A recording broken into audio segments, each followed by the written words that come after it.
Italian designer Andrea Marazzi recently chopped up a 1993 Fiat Panda to create the world's narrowest EV, a historic feat that yielded a fully drivable car that's only 50 centimeters, less than 20 inches, wide. You know what? Let's not worry about it. Marazzi started with the chassis of an old Fiat Panda, cutting it vertically and sandwiching the parts together to make a single-seat EV from recycled components.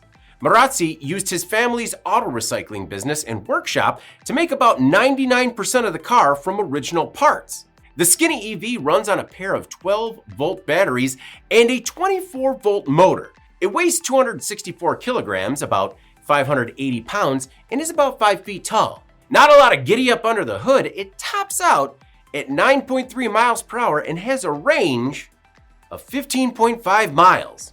So, more of a tippy last mile option. The vehicle isn't street legal, but hey, it turns a lot of heads at live events and generates a lot of clicks for Marazzi online.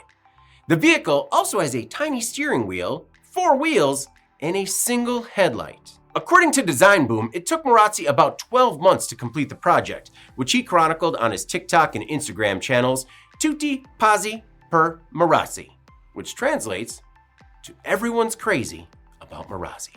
Marazzi is now pursuing official recognition as the narrowest car ever built from Guinness World Records. Hey, at least it's easy to find parking. I'm David Manti. This is Manufacturing Now. I mean, it'd be tight